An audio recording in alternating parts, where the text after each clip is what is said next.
نحمدہ و نصلی علی رسولہ الکریم اما بعد اعوذ باللہ من الشیطان الرجیم بسم اللہ الرحمن الرحیم السلام علیکم ورحمۃ اللہ وبرکاتہ۔ میں ہوں اسامہ شیخ اور آپ کو اسلامیت کلاس کے اندر خوش آمدید کہتا ہوں۔ جیسا کہ آپ کو علم ہے کہ یہ اسلامیت کلاس کا اول حصہ ہے جو کہ غزوات رسول اللہ علیہ السلام پر مشتمل ہے۔ ہم نے گزشتہ سبق کے اندر غزوہ بدر کو اسٹڈی کیا تھا اور آج انشاءاللہ تعالی غزوہ احد کو ہم اسٹڈی کریں گے۔ غزوہ احد اسلام کی دوسری ایک بہت اہم جنگ تھی۔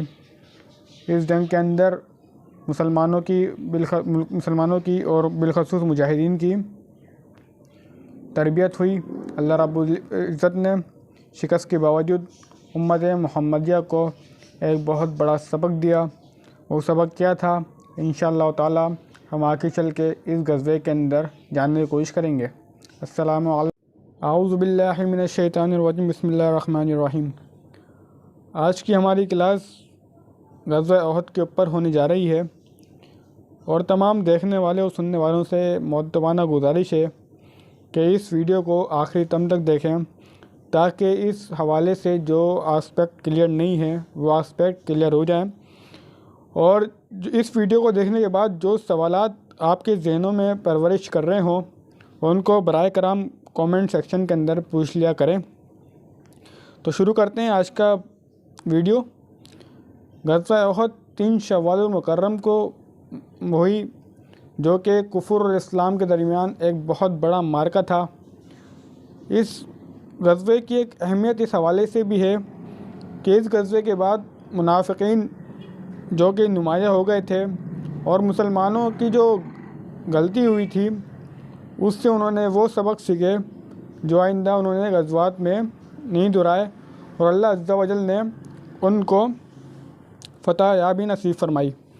اگر ہم قرآن مقدسہ کی بات کریں تو قرآن مجید کے چیپٹر نمبر 2 سورہ آل عمران ورسز 180 اور 121 تک اس غزوہ احد کا تبصرہ کیا گیا ہے، اور اس کے اندر جو مسلمانوں کے دلوں کے اندر مرض تھا نفاق کا، جو منافقین تھے وہ پہلی بار ایکسپوز ہو چکے تھے۔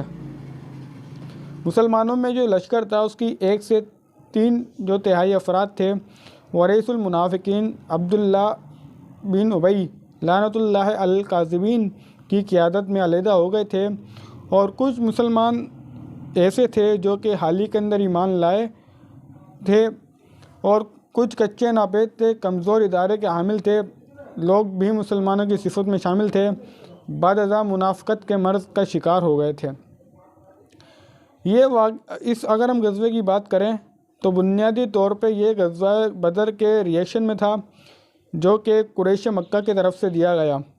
اللہ رب العزت نے اس غزوے کے اندر قریش مکہ کو رسوا کیا اور ذلت ان کی نصیب میں لکھ دی گئی تھی، جس کے اندر عبداللہ بن ابو جہل لعنت اللہ علی الکاذبین سمیت دیگر قریش کے سردار جہنم واصل ہوئے اور دیگر گرفتار ہوئے جو کہ بچ گئے تھے۔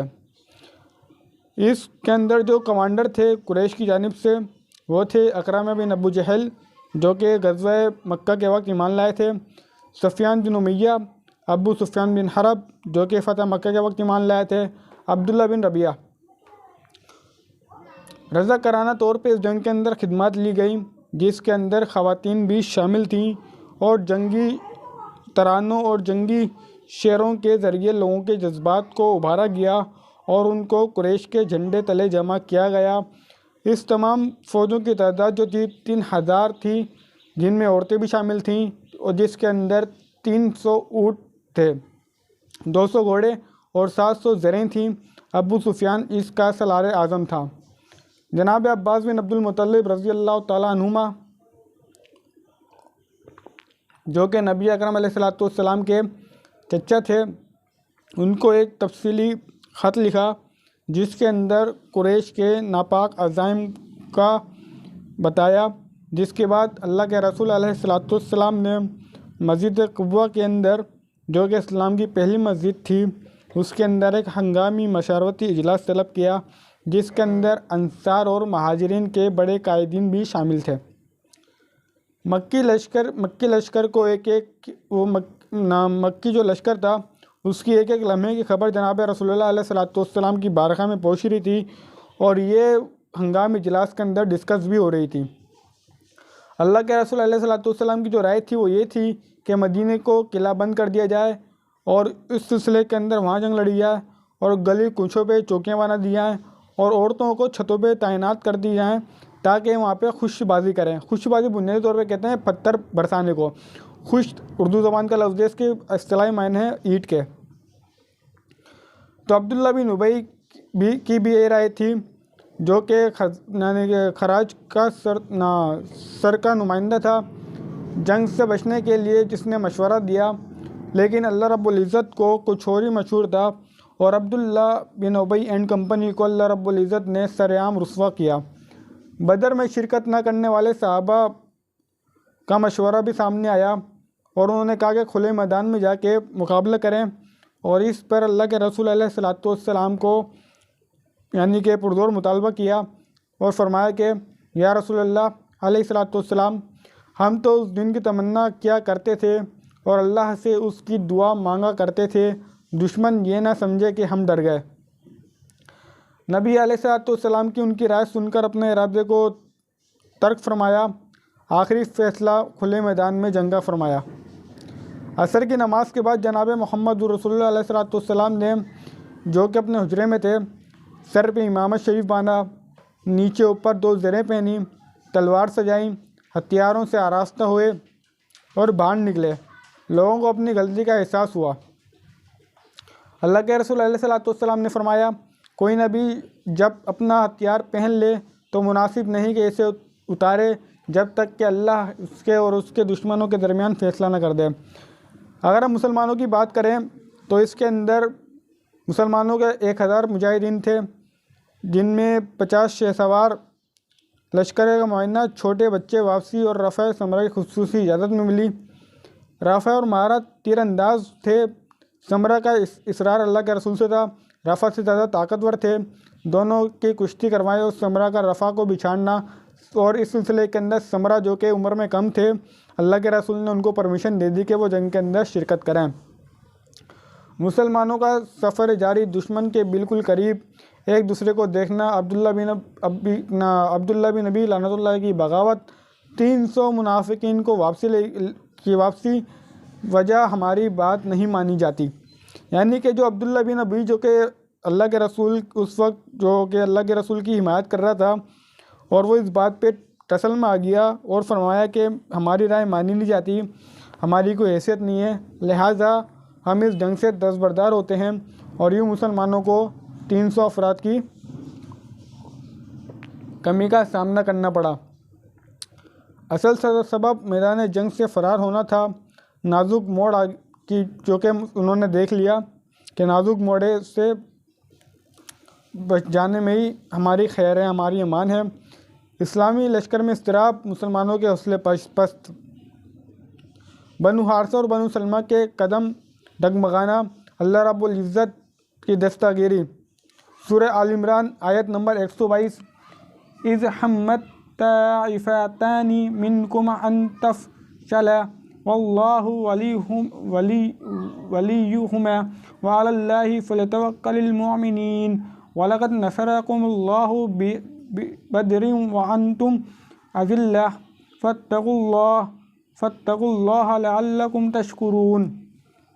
اس وقت تم میں سے 2 جماعتوں نے جی چھوڑ دینا چاہا، مگر اللہ ان کا مددگار تھا، اور مومنوں کو اللہ ہی پر بھروسہ رکھنا چاہیے، اور اللہ نے جنگ بدر میں بھی تمہاری مدد کی تھی، اور اس وقت بھی تم بے سر و سامان تھے، بس اللہ سے ڈرو تاکہ شکر کرو۔ یعنی اللہ رب العزت نے اس آیت کریمہ کے اندر مجاہدین کو حوصلہ دیا ہے۔ مورچہ بندی کی جب بات آئی تو احد کی گھاٹی کے اندر یعنی کہ نزول ہوا وادی احد کے اندر، اور خیمہ زن ہوئے، اور پورا کا جو مدینہ کا لشکر تھا وہ خیمہ زن ہوا، اور مدینہ کے پیچھے احد کا بلند پہاڑ تھا، لشکر کی ترتیب و تنظیم لشکر کی کیفیتوں میں تقسیم کر دی گئی تھی، جس کے اندر 50 ماہر تیر انداز جو کہ پہاڑی کے درے پر تعینات تھے، جو کہ جبل رماح کہلاتا ہے، اور یہ قیادت تھی عبداللہ بن حجر امیر رضی اللہ تعالیٰ عنہما کی، جو کہ اس یعنی کہ 50 یعنی کہ تیر اندازوں کے سالار تھے۔ تائید کی ہدایت بھی کی، شیر سواروں کو تیر مار کر ہم سے دور رکھو، وہ پیچھے سے ہم پر چڑھ نہ پائیں، ہم جیتیں یا ہاریں تم اپنی جگہ سے ہلنا مت، تمہاری طرف سے ہم پر حملہ نہ ہونے پائے۔ یعنی کہ 50 مجاہدین جو کہ تیر انداز سے ان کو جہاں تعینات کیا گیا وہ انتہائی اہم پوائنٹ تھا، چیک پوسٹ تھی، اور اللہ کے رسول علیہ الصلوۃ والسلام نے ان کو ہدایت دی تھی کہ خواہ کچھ بھی ہو جائے آپ وہاں سے نہیں لیں گے۔ مشرکین کا سالار ابو سفیان، قریشی عورتیں بھی جنگ میں شریک ہوئیں۔ ابو سفیان کی بیوی ہندہ بنت عتبہ یہ بھی غزوہ مکہ کے وقت ایمان لائی تھیں، دف پیٹتی تھیں اور لوگوں کو جوش دلاتی تھیں اور جنگی اشعار پڑھتی تھیں، جس کے اندر لوگوں کو ولولہ پیدا ہوتا تھا۔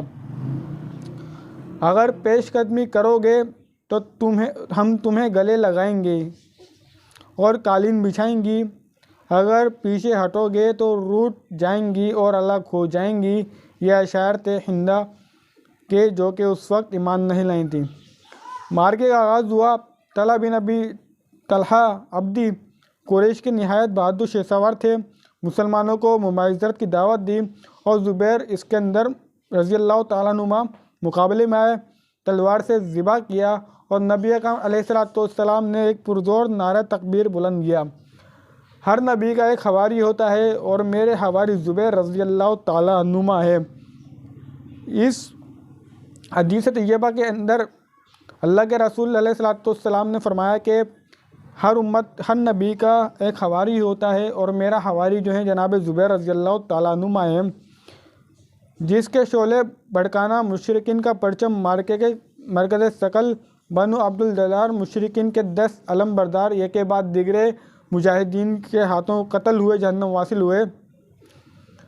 شدید جنگ جاری تھی۔ ابو جدانہ سرخ پٹی باندھے نبی اکرم علیہ الصلوۃ والسلام کی تلوار تھامے مشرکین کی صفوں میں جو آمنے سامنے آتا قتل کر دیتے۔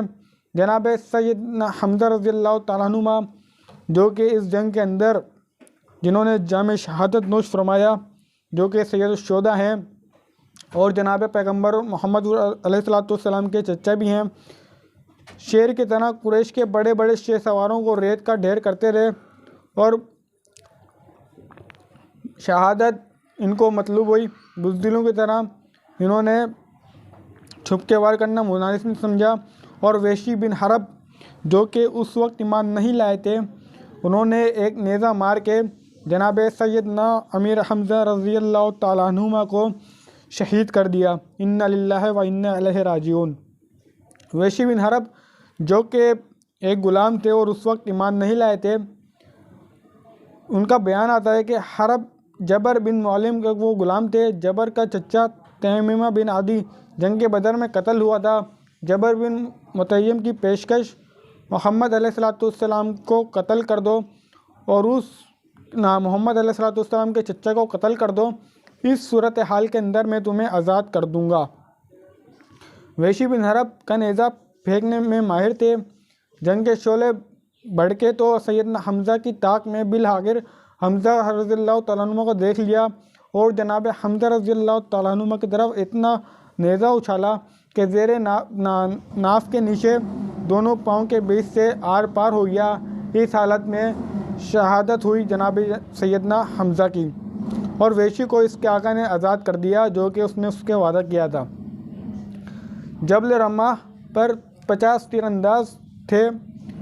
خالد بن ولید رضی اللہ تعالیٰ عنہ جو کہ اس وقت ایمان نہیں لائے تھے اور قریش مکہ کی جانب سے ان کی نمائندگی کر رہے تھے، اور ابو عامر فاسق کے 3 پرزور حملے ہوئے۔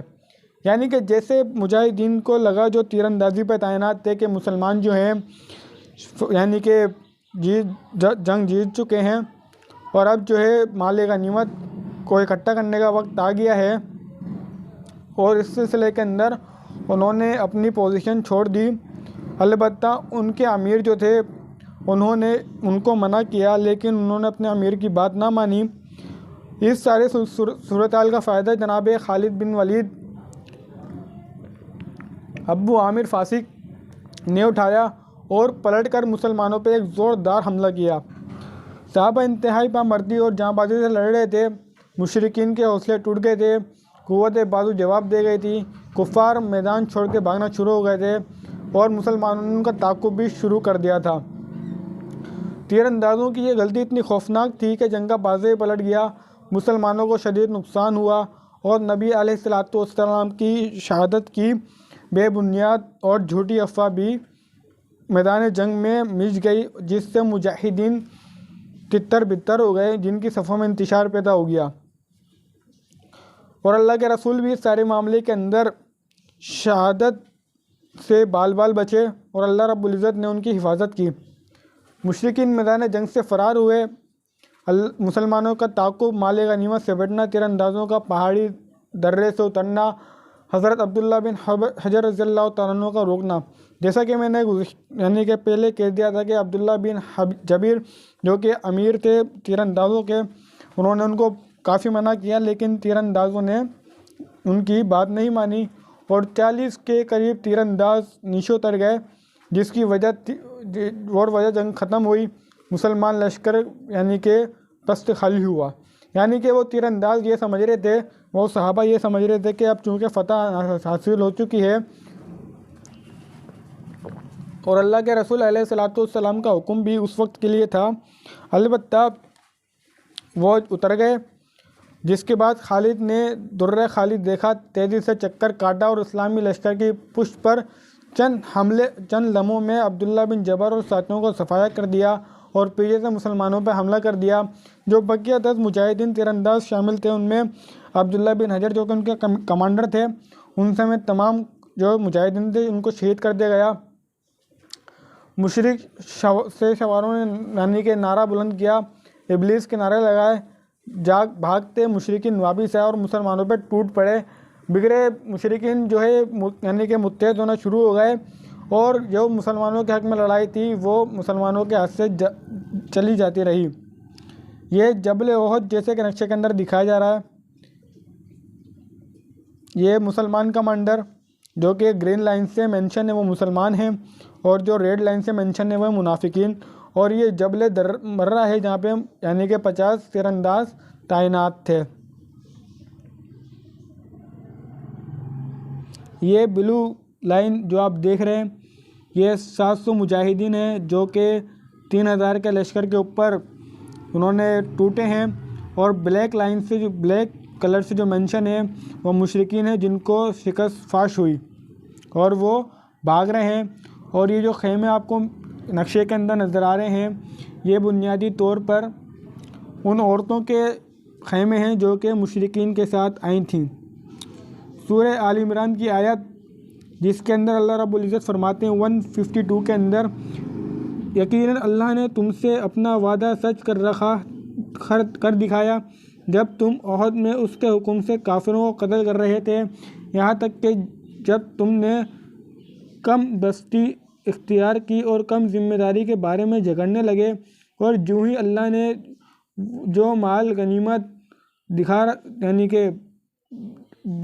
دکھائی جس سے تم محبت کرتے تھے، تم نے نافرمانی کی۔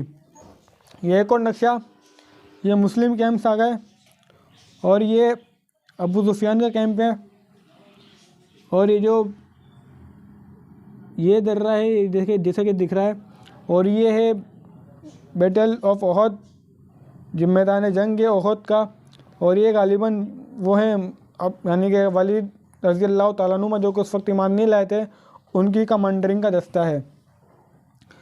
نبی اکرم علیہ السلام کے ساتھ صرف 9 صحابہ کرام رضوان اللہ علیہ اجمعین تھے۔ نبی علیہ السلام کی جان اقدس کو شدید خطرات لاحق ہو گئے اور صحابہ نے اس طرح سلسلے کے اندر نبی اکرم علیہ السلام کے گرد محاصرہ بنایا اور ان کو پروٹیکشن دی۔ اللہ کے رسول کی آواز سے مشرکین کا نبی علیہ الصلوۃ والسلام کی طرف رخ کیا، جس کے بعد مسلمانوں نے ان کا گھیراؤ کیا، اور اس سلسلے کے اندر مسلمانوں کے درمیان شدید بدنظمی دیکھنے میں آئی۔ کچھ مسلمان پہاڑ پر چلے گئے اور کچھ مدینے کی طرف انہوں نے راہ اختیار کی۔ مشرکین اور مسلمان گڈمڈ ہو گئے، کسی کو کسی کا پتہ ہی نہیں تھا مسلمان کون ہے یا پھر مشرک کون ہے۔ مسلمانوں کے ہاتھوں مسلمان اس غلط فہمی کے اندر بھی شہید ہوئے۔ حضرت حذیفہ کے والد جناب سیدنا یمان رضی اللہ تعالیٰ عنہ مسلمانوں کے ہاتھوں ہی شہید ہوئے تھے، جیسا کہ اوپر والی لائن کے اندر مینشن ہے کہ گڈمڈ ہو گئی تھی، اور یہ تمیز کرنا مشکل تھا کہ مسلمانوں کا لشکر کون سا ہے اور مشرکین کا کون سا۔ تو اس سارے سلسلے کے اندر یمان رضی اللہ تعالیٰ عنہ شہید ہو گئے تھے۔ مسلمانوں کو سمجھ نہیں آ رہا تھا۔ اسی دوران مسلمانوں کے درمیان یہ افواہ اڑا دی گئی کہ محمد علیہ الصلوۃ والسلام معاذ اللہ شہید ہو گئے ہیں، اور اس سلسلے کے اندر مسلمانوں کے حوصلے ٹوٹ گئے اور بعض نے ہتھیار ڈال دیے، اور اس سارے معاملے پر اللہ رب العزت کا جو طرز عمل مسلمانوں کی سخت سرزنش کے طور پہ منظر عام پہ آیا۔ سورہ آل عمران آیت نمبر 144، وما کان محمد الا رسول قد خلت من قبلہ الرسول افإن مات او قتلا انقلبتم على اعقابکم ومن ينقلب على عقبیہ ومن یضر اللہ شیئا وسیجزی اللہ شاکرین۔ اور محمد علیہ الصلوۃ والسلام تو صرف اللہ کے پیغمبر ہیں، ان سے پہلے بھی بہت سے پیغمبر گزر چکے ہیں، بھلا اگر یہ مر جائیں یا مار دیے جائیں تو تم الٹے پاؤں پھر جاؤ گے، جو الٹے پاؤں پھر جائے گا تو اللہ کا کچھ نقصان نہیں کر سکے گا، اور اللہ شکر گزاروں کو ثواب دے گا۔ یعنی کہ اس آیات طیبہ کے اندر اللہ رب العزت نے مسلمانوں کی تربیت کی ہے، جنہوں نے محمد رسول اللہ علیہ الصلوۃ والسلام کی شہادت کی افواہ سن کے ہتھیار ڈال دیے تھے اور راہ فرار اختیار کی تھی۔ ان کی اس سارے معاملے پہ تربیت ہو رہی ہے کہ محمد جو تھے صرف اللہ کے رسول تھے، اس سے پہلے بھی بہت سے انبیاء گزر چکے ہیں، اگر یہ مار دیے جائیں یا پھر اللہ رب العزت ان کو اپنے پاس بلا لے، یعنی ان کو موت دے دے، کیا تم کیا تم مرتد ہو جاؤ گے؟ اگر تم مرتد ہو جاؤ گے تو اللہ کا کچھ بھی نقصان نہیں کر پاؤ گے۔ جب مسلمانوں کے ہوش و آواز بحال ہوئے تو مشرکین کے نرگے سے نکلنے میں کامیاب ہوئے۔ بہت سے صحابہ نبی اکرم علیہ الصلوۃ والسلام کی حفاظت کے لیے دوڑ پڑے، جن میں جناب سیدنا صدیق اکبر، جناب سیدنا عمر فاروق اعظم، جناب سیدنا علی المرتضیٰ رضی اللہ تعالیٰ عنہما شامل تھے۔ اور یہ لائن ثابت کرتی ہے کہ جو خاص گروپ مسلمانوں کے اندر جو اپنے آپ کو مسلمان تو کلیم کرتا ہے، لیکن جناب صدیق اکبر کے حوالے سے اور جناب عمر کے حوالے سے اور جناب علی رضی اللہ تعالیٰ عنہ کے حوالے سے یہ آراء رکھتا ہے کہ یہ جنگ احد کے وقت بھاگ گئے تھے، یہ لوگ معاذ اللہ مرتد ہو گئے تھے، انہوں نے نبی علیہ الصلوۃ والسلام کی حفاظت نہیں کی تھی، تو ان لوگوں کو یہ چیز دیکھنی چاہیے کہ سر فہرست جو ہیں جناب سیدنا ابوبکر صدیق اور جناب عمر فاروق اعظم اور جناب علی المرتضیٰ ہیں۔ نبی اکرم علیہ الصلوۃ والسلام کے گرد خون ریزی لڑائی ہوئی، مشرکین کا نبی اکرم علیہ الصلوۃ والسلام کو شہید کرنے کے لیے شدید حملہ ہوا۔ اس سارے معاملے کے اندر 7 انصاری اور 2 مہاجرین صحابہ جو تھے شہید ہوئے۔ اللہ کے رسول نے فرمایا، کون ہے جو انہیں ہم سے دفع کرے، اس کے لیے جنت ہے، وہ جنت وہ میرا رفیق ہوگا۔ ایک انصاری صحابہ جو تھے آگے بڑھے، لڑتے لڑتے شہید ہوئے۔ 7 انصاری صحابہ اس سلسلے کے اندر جام شہادت نوش فرما چکے تھے، اور صرف 2 مہاجر صحابہ جن میں طلحہ بن عبیدہ رضی اللہ تعالیٰ عنہ اور سعد رضی اللہ تعالیٰ عنہ تھے، جو کہ عرب کے ماہر تیر اندازوں میں سے تھے، تیر مار کر مشرکین کو دور بھگایا۔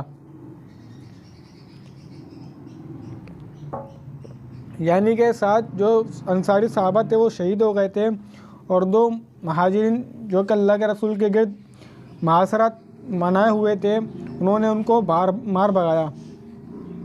اللہ کے رسول نے اپنے ترس کے سارے تیر بکھیر دیے۔ حضرت سعد نے اس قدر تیر چلائے کہ اللہ کے رسول نے فرمایا، سعد تیر چلاؤ، میرے ماں باپ تم پہ قربان ہو۔ خصوصی طور پر صرف سعد بن ابی وقاص کے لیے الفاظ اللہ کے رسول نے فرمائے۔ طلحہ بن عبیدہ 11 افراد کے برابر لڑائی، تلواروں کے زر میں انگلیاں کٹ گئیں اور 35 یا 29 ان کو زخم آئے رضی اللہ تعالیٰ عنہما۔ نازک ترین مرحلے تھے، اللہ کی غیب سے مدد و نصرت ہوئی۔ سفید کپڑوں میں 2 آدمی اللہ کے رسول کی حفاظت کے لیے آئے جو کہ جناب جبرائیل اور میکائیل علیہ السلام تھے۔ اللہ کے رسول کی زندگی نازک ترین مرحلے پہ آ گئی تھی۔ مشرکین اس کو سنہری موقع فائدہ اٹھانے کی بھرپور کوشش کر رہے تھے اور اللہ کے رسول اور مشرکین کے حملے سے اللہ کے رسول پر محفوظ کر رہے تھے۔ عتبہ بن ابی وقاص کا نبی علیہ السلام کو اس سلسلے کے اندر پتھر مارا، اس کمبخت نے۔ اللہ کے رسول علیہ السلام پہلو کے بل گر گئے۔ اللہ کے رسول علیہ السلام کا دندان مبارک شہید ہو گیا۔ ایک مشرک کا اللہ کے رسول علیہ السلام کے کندھے پر ایک زوردار وار کیا۔ 1 مہینے سے زیادہ نبی علیہ السلام کو اس یعنی کہ ضرب کی تکلیف محسوس ہوئی اور 2 زرعی زد سے بھی بچایا۔ ایک شخص کا ایک اور وار آنکھوں سے نیچے ابری ہوئی ہڈی خور کی کڑیاں چہرے اقدس کے اندر دھس گئیں، جس کو سیدنا عبیدہ رضی اللہ تعالیٰ عنہ نے اپنے رخسار مبارک سے اپنے دانتوں سے کھینچ کر نکالا اور آپ کے 2 دانت اس سلسلے کے اندر بھی شہید ہوئے۔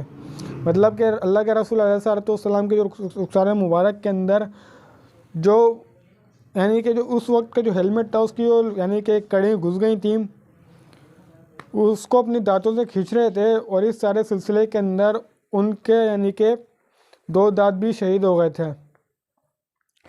اللہ کے رسول علیہ السلام اپنے چہرے سے خون پوچھی چاہ رہے تھے اور کہتے جا رہے تھے، وہ قوم کیسے کامیاب ہو سکتی ہے جس نے اپنے نبی کے چہرے کو زخمی کر دیا، حالانکہ وہ انہیں اللہ کی طرف دعوت دے رہا ہے۔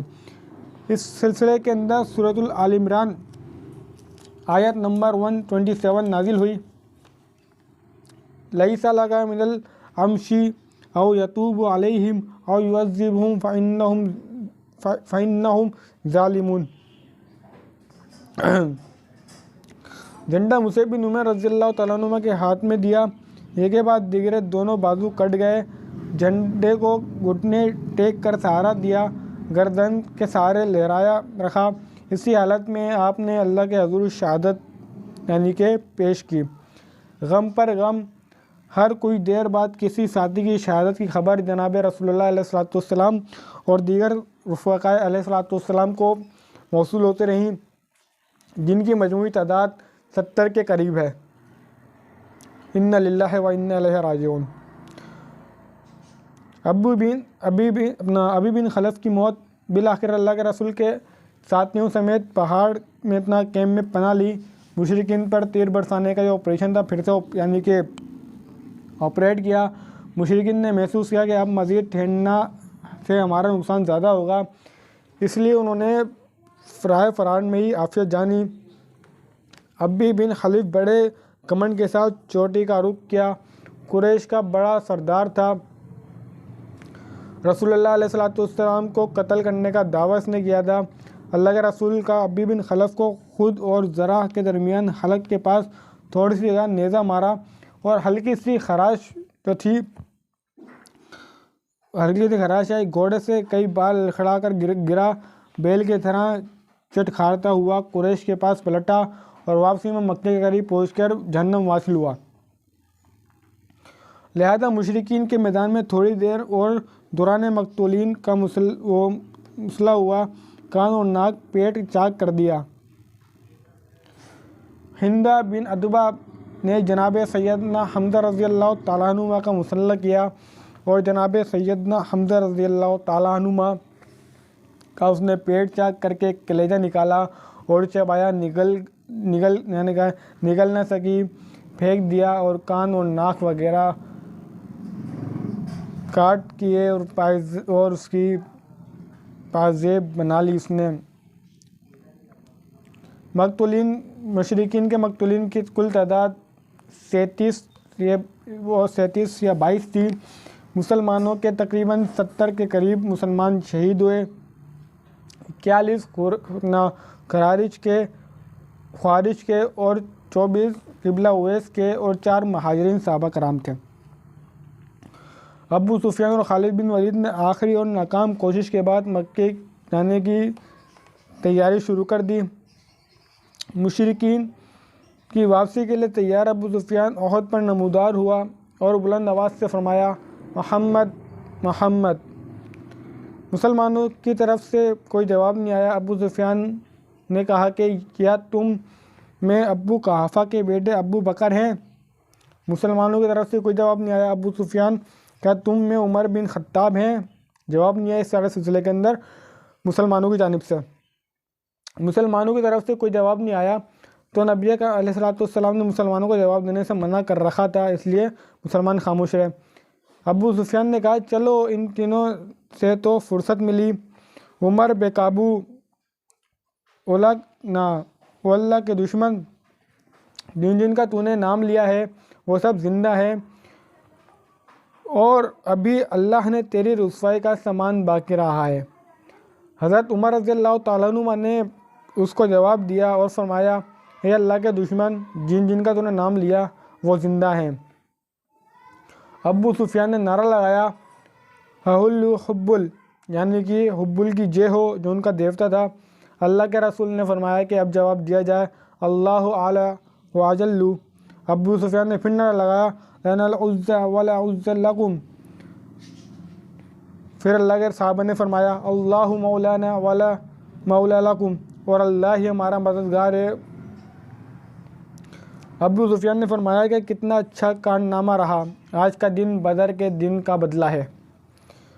عمر رضی اللہ تعالیٰ نے فرمایا کہ برابر نہیں، ہمارے مقتولین جنت میں ہیں اور تمہارے جہنم میں۔ ابو سفیان، اگر ایسا ہے تو ہم ناکام اور نامراد ہیں۔ آئندہ سال بدر میں پھر لڑنے کا اس نے عہد کیا، اور اللہ کے رسول علیہ الصلوۃ والسلام نے فرمایا کہ کہہ دو ٹھیک ہے، اب یہ بات ہمارے اور تمہارے درمیان طے رہی، اور دونوں کے درمیان جو ہے لفظی معاہدہ طے پا گیا۔ مشرکین کی واپسی، مسلمانوں کی طرف سے شہداء اور زخمیوں کی خیر گری۔ مشرکین کا کوچ اور اونٹ پر سوار ہوئے گھوڑوں کے پہلو میں یعنی کہ ارادہ مکہ کیا۔ مسلمانوں پر اللہ کا فضل اور مشرکین اور مدینہ کے درمیان کوئی نہ تھا جو انہیں مدینہ میں داخل ہونے سے روکتا۔ اللہ نے انہیں پھیر دیا، یعنی کہ مشرکین کے لیے گراؤنڈ جو ہے صاف ہو گیا تھا، اور جو ہے مدینہ ان سے محفوظ نہ رہتا۔ البتہ اللہ عز و جل نے اپنی رحمت و عظمت سے ان کے دل پھیر دیے۔ مشرکین کی واپسی کے ساتھ ہی شہداء کی تدفین و غسل اور زخمیوں کو مدینہ منورہ منتقل کرنے اور شہداء کی جسد خاکیوں کو کور کرنے کے لیے مسلمان جو ہیں میدان احد میں آئے، اور ان کو ساتھ تدفین یعنی کہ تدفین و غسل کا معاملہ کیا گیا۔ اس سارے معاملے کے اندر رسول اللہ علیہ الصلوۃ والسلام نے ان کی شہادت گاہوں میں واپس لانے کا حکم دیا، اور غسل و تدفین کا اہتمام بھی وہیں کیا، اور نماز جنازہ کے بغیر ان کے کپڑوں ہی میں ان کی تدفین کر دی گئی، اور ایک ہی لحد کے اندر 3 اور 2 کے قریب شہداء کی تدفین کی گئی۔ اور اس سارے معاملے کے اندر جناب پیغمبر علیہ الصلوۃ والسلام نے فرمایا کہ میں ان لوگوں کے بارے میں قیامت کے دن گواہی دوں گا۔ سیدنا حنظلہ رضی اللہ تعالیٰ عنہ جو کہ انہی شہداء میں سے ایک تھے،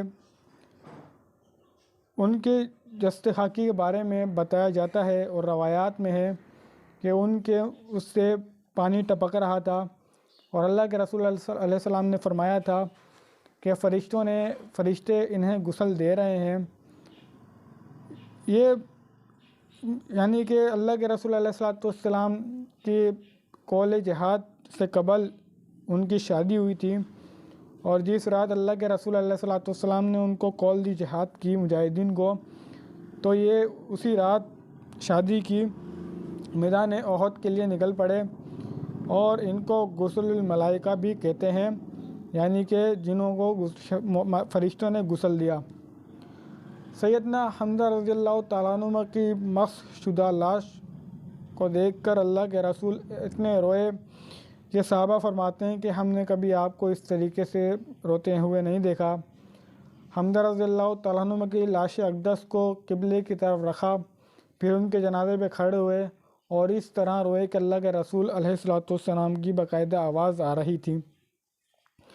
اللہ کے رسول علیہ الصلوۃ والسلام اور صحابہ اور شہداء کی تدفین اور ان کے لیے دعائیں مغفرت سے فارغ ہوئے تو انہوں نے مدینہ کا رخ کیا۔ راستے میں سیدہ حمیمہ بنت حجش سے ملاقات ہوئی۔ بھائی عبداللہ بن حجش ماموں سیدنا حمزہ شوہر مصعب بن عمر کی شہادت کی خبر سنتے ہی انا للہ و انا الیہ راجعون پڑھا۔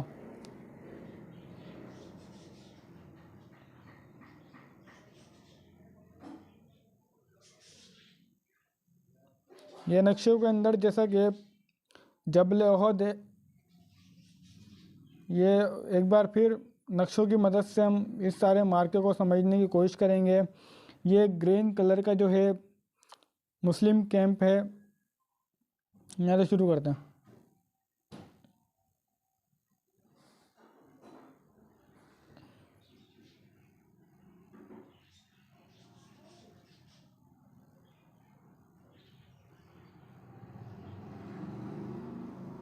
یہ وادی احد آ گئی، یہ 3000 کے قریب قریشی آرمی ہے، یہ مدینہ ہے وائٹ کلر سے جو ایرو مینشن ہے، یہ نارتھ کی جانب۔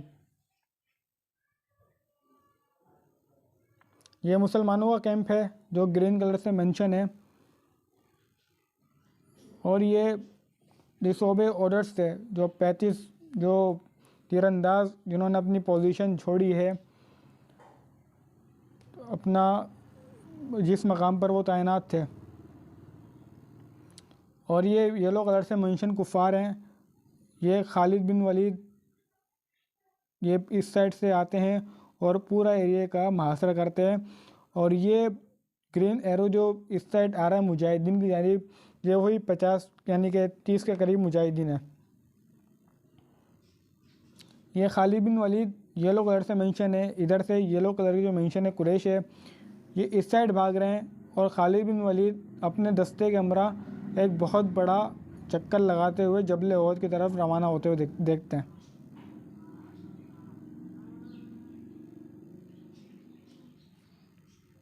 یہ چکر لگا رہے ہیں خالد بن ولید اس پوائنٹ کا، اور پیچھے سے مسلمانوں پہ حملہ ہوتا ہے اس پہاڑی کی جانب سے، اور یہ خالد بن ولید کا دستہ تھا، اور اس دستے نے یعنی کہ کاؤنٹر کیا سارے معاملے کو، اور مسلمانوں پہ ایک زوردار حملہ کیا، اور یہ جو مشرکین جو بھاگ رہے تھے انہوں نے متحد ہو کر مسلمانوں پہ یلغار کر دی، جس کے باعث اللہ کے رسول علیہ الصلوۃ والسلام کی جان کو شدید خطرہ لاحق ہو گئے تھے۔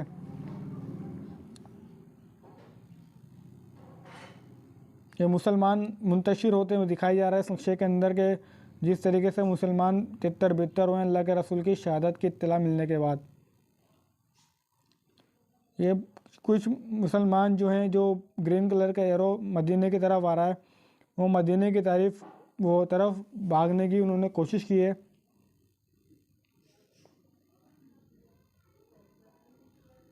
اور جب اللہ کے رسول علیہ الصلوۃ والسلام نے ان کو متحد کرنے کے لیے آواز دی ہے تو یہ ایک دستہ تھا جو ان کے حفاظت کے لیے آگے بڑھا، یعنی کہ جو سیدنا ابو بکر رضی اللہ تعالیٰ عنہ، عمر رضی اللہ تعالیٰ عنہ اور جناب امیر المومنین علی رضی اللہ تعالیٰ عنہ کا دستہ تھا، وہ تو اللہ کے رسول کے ساتھ تھا، لیکن یہ دستہ علیحدہ ہے جو کہ پیچھے سے آ رہا ہے کفار کو مارنے کے لیے۔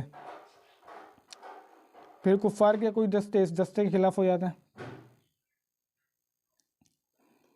پھر مسلمان دونوں جانب سے کفار کی یعنی کہ کاؤنٹر کرنے کی کوشش کرتے ہیں۔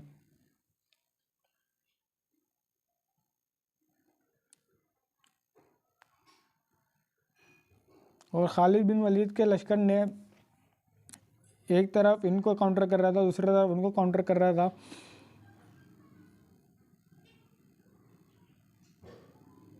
اور یہ ماؤنٹ احد، جب وادی احد کے اندر رسول اللہ کے ساتھ مجاہدین آ گئے تھے، انہوں نے اپنی کمانڈ سنبھال لی تھی. یہ وہ پوائنٹ بتا رہے ہیں.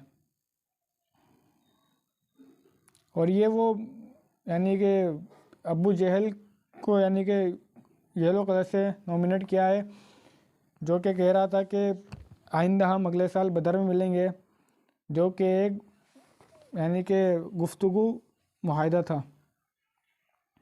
یہ بغیر یعنی کہ تاخیر کا انتظار کیے انہوں نے مکہ کی جانب پیش قدمی کی ہے.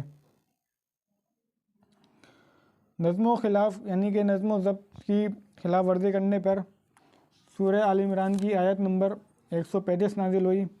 اولم ما اصابتکم مصیبت قد اصبتم مثلیہا فلتم ان ھذا قل ھو من عند انفسہم. چند ساتھیوں کی غلطی نے فتح کو شکست میں تبدیل کر دیا اور اس کے اندر 70 کے قریب صحابہ کرام شہید ہوئے، کئی ساتھی مجروح ہوئے. خود اللہ کے رسول علیہ السلام کو تکلیف کا سامنا کرنا پڑا، ان کے دندان مبارک شہید ہوئے، ان کے رخسار مبارک زخمی ہوئے. بدر کی فتح سے مسلمانوں کا جو رعب قائم ہو گیا تھا وہ ختم ہو گیا.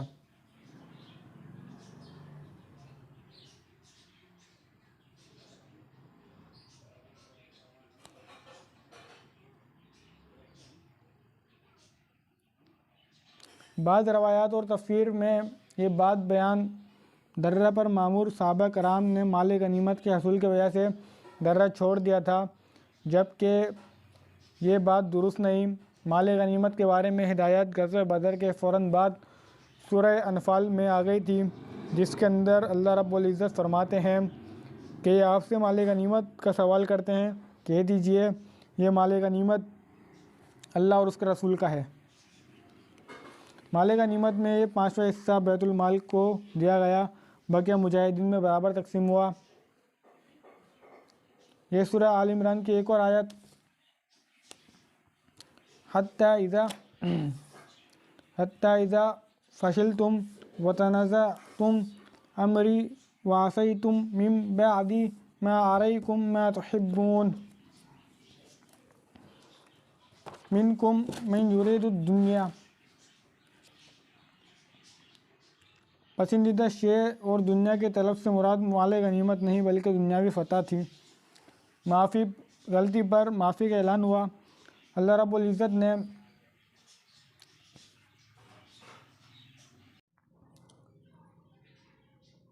اس سارے معاملے پر مجاہدین کو معافی دے دی گئی. اللہ رب العزت نے سورہ آل عمران آیت 152 کے اندر فرمایا وَلَقَدْ عَفَوْنَا عَنْكُمْ، اور اللہ نے اپنا وعدہ سچا کر دیا. وَاللَّهُ ذُو الْفَضْلِ عَلَى الْمُؤْمِنِينَ، اور اس وقت جب کہ تم کافروں کو اس کے حکم سے قتل کر رہے تھے، یہاں تک کہ تم چاہتے تھے اللہ تم کو دکھا دے. دوسری آیت ہے 155 سورہ آل عمران. اللہ فرماتا ہے کہ ان الذین تولوا منکم یوم التقى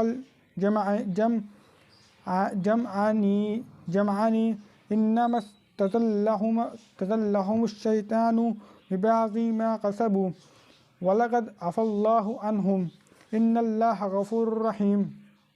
جو لوگ تم میں سے احد کے دن جبکہ مومنوں اور کافروں کی دو جماعتیں ایک دوسرے سے گد گئیں، جنگ سے بھاگ گئیں، تو اس کے بعد افعال کے سبب شیطان نے ان کو پھسلا دیا، مگر اللہ نے ان کے قصور کو معاف کر دیا. اللہ بخشنے والا اور بردبار ہے. وقتی کے سبب مسلمانوں کو دلجوئی ہوئی کی گئی اس سارے معاملے کے اندر، اور غزوہ احد اور مسلمانوں میں فرمایا کہ 139 آیت ہے سورہ آل عمران کی، جس کے اندر اللہ فرماتا ہے کہ وَلَا تَحِنُوا وَلَا تَحْزَنُوا وَأَنْتُمُ الْأَعْلَوْنَ إِن كُنتُم مُّؤْمِنِينَ. اور دیکھو بد دل نہ ہونا اور نہ کسی طرح کا غم کرنا، اگر تم مومن ہو تو تم ہی غالب رہو گے۔ وقت شکست کی حکمتیں پوشیدہ تھیں، جس طرح رات کے ساتھ دن کی روشنی کے ساتھ اندھیرے کی گرمی کے ساتھ سردی کی افادیت ہے، اسی طرح فتح کے ساتھ شکست بھی مصلحت سے خالی نہیں۔ اس سلسلے کے اندر سورہ آل عمران 141 کے اندر اللہ رب العزت فرماتے ہیں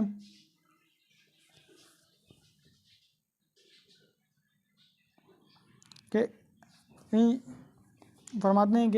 یمسسکم کرح فقد مس القوم کرح مثلہ وتلک الایام نداولها بین الناس ولیعلم اللہ الذین آمنوا ویتخذون منکم شہداء واللہ لا يحب الظالمین ولیمحص اللہ الذین آمنوا ویحکم الکافرین۔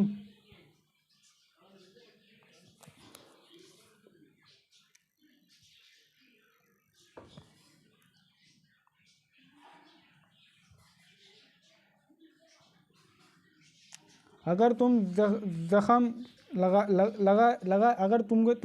لگا ہے، ان لوگوں کو بھی ایسا زخم لگ چکا ہے، اور یہ دن ہے کہ ہم ان لوگوں میں بدلتے رہتے ہیں، اور ان سے یہ بھی مقصود تھا کہ اللہ ایمان والوں کو یعنی کہ تمیز کر دے اور تم میں سے گواہ بنائے، اور اللہ بے انصافوں کو پسند نہیں کرتا، اور یہ بھی مقصود تھا کہ اللہ ایمان والوں کو خالص بنا دے اور کافروں کو نابود فرما دے۔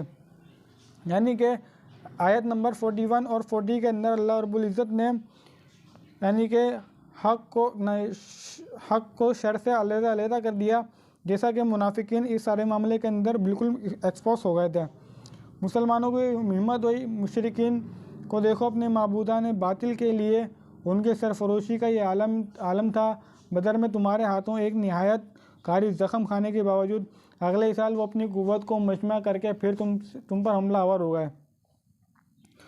مسلمانوں کو نظم کی خلاف ورزی کی نحوست سے آگاہ کرنا تھا تاکہ وہ آئندہ کبھی بھی ایسی غلطی کا ارتکاب نہ کریں اور اپنے امیر کی یعنی کہ حکم کو فالو کریں، اس کی اطاعت کریں۔ غزوہ احد سے پہلے منافقین کا نفاق مسلمانوں سے پوشیدہ تھا۔ مسلمانوں میں احد میں منافقین کے طرز عمل جو دیکھنے میں آیا، اس سے ان کا نفاق بالکل واضح ہو گیا۔ آزمائش اہل ایمان کی تربیت کا ذریعہ ہوتی ہے، آزمائش کی بھیٹوں سے گزر کر ہی کندن بنا جاتا ہے۔ اہل ایمان کے لیے جنت میں کچھ ایسے درجات تیار کر رکھے ہیں۔ اللہ رب العزت فرماتا ہے 157 سورہ آل عمران، وَلَئِن قُتِلْتُمْ فِي سَبِيلِ اللَّهِ، اور اگر تم اللہ کے راستے میں مار دیے جاؤ، او مُتْتُمْ لَمَغْفِرَةٌ مِّنَ اللَّهِ، یا مر جاؤ تو جو کچھ لوگ جمع کرتے ہیں، وَرَحْمَةٌ خَيْرٌ مِّمَّا يَجْمَعُونَ، لوگ جمع کرتے ہیں، ان سے اللہ کی بخشش اور رحمت کہیں بہتر ہے۔ یعنی کہ دوستوں اس سارے معاملے کے اندر دیکھنے میں آیا کہ مسلمانوں کو 3 طرح کے بینیفٹ ہوئے۔ پہلے کہ مسلمانوں کو یہ تربیت دی گئی کہ ہر صورت اپنے امیر کی اطاعت کرنی ہے۔ دوسرا سارے معاملے کے اندر دیکھنے میں آیا کہ مسلمانوں میں جب یہ افواہ اڑی کہ اللہ کے رسول شہید کر دیے گئے، تو اللہ رب العزت کی طرف سے یعنی کہ کیٹاگوریکلی تو احکامات آ گئے کہ اگر یہ محمد جو ہیں مار دیے جائیں، قتل کر دیے جائیں یا پھر فوت ہو جائیں، کیا پھر بھی تم اللہ کی یعنی کہ رحمت سے پھر جاؤ گے؟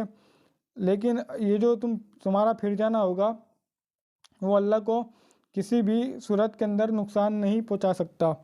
دوسرا یہ دیکھنے میں آیا کہ منافقین بالکل طور پہ ایکسپوز ہو گئے، اور اس سارے معاملے کے اندر سب سے خوبصورت بات یہ کہ جو اس مارکے کے مخالفین تھے، جیسے کہ خالد بن ولید رضی اللہ تعالیٰ عنہما، بعد میں ایک ایسا مرحلہ آتا ہے کہ وہ اسلام سے منور ہو جاتے ہیں، اور ان کے ذریعے اللہ رب العزت اسلام کو عزت عطا فرماتا ہے۔